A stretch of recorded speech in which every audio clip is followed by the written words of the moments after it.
Suatu hari Sayyidina Umar bin Khattab masuk menemui Rasulullah Shallallahu Alaihi Wasallam dengan uraian air mata. Rasulullah bertanya, "Wahai Umar, mengapa engkau menangis?" Kemudian Umar menjawab, "Ya Rasulullah, di depan pintu ada seorang pemuda yang menangis dan tangisannya sangat menyayat hatiku." Lalu kemudian Rasulullah menyuruh Umar untuk membawa pemuda itu masuk menemuinya. Ketika pemuda tersebut hadir di hadapan beliau, Rasulullah kemudian bertanya, "Apa yang membuat engkau menangis? Apakah engkau menyekutukan Allah?" "Tidak Rasulullah." "Apakah engkau membunuh seseorang dengan zalim?" "Tidak juga ya Rasulullah." Rasulullah berkata, "Allah akan mengampuni dosamu sekalipun sebesar langit dan bumi." Sambil menangis pemuda itu berkata, "Ya Rasulullah, dosaku lebih besar daripada itu, dosaku sangatlah banyak, dan aku takut pada kemurkaan Tuhanku." Rasulullah kembali bertanya, "Apakah dosamu lebih besar dari kursi Allah?" "Lebih besar lagi ya Rasulullah." "Apakah dosamu lebih besar dari arsy-Nya Allah?" "Lebih besar lagi ya Rasulullah." "Apakah dosamu lebih besar dari Allah?" "Tentu saja Allah lebih besar dan lebih agung dari segalanya," jawab pemuda tersebut.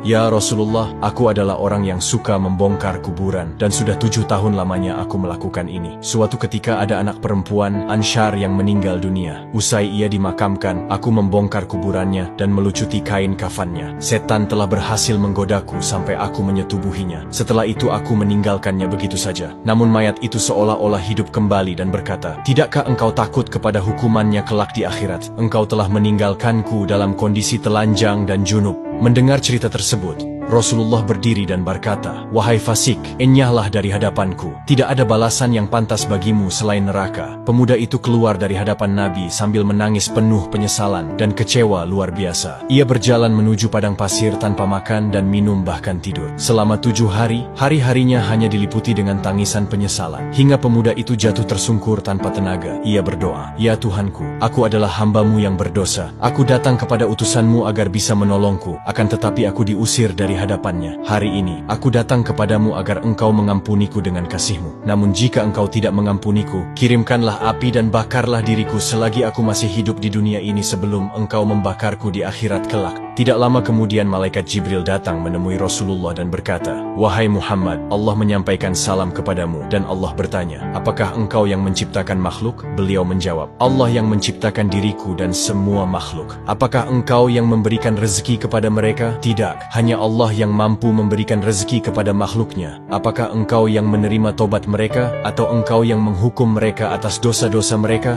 "Maha suci Allah yang maha memberi pengampunan." "Wahai Muhammad, Allah berfirman, 'Maafkanlah hambaku, karena aku telah mengampuninya.'" Rasulullah Shallallahu Alaihi Wasallam kemudian mengutus beberapa sahabat untuk mencari pemuda tersebut. Ketika pemuda dihadapkan kepada Nabi, Rasulullah memberitahukan bahwa Allah telah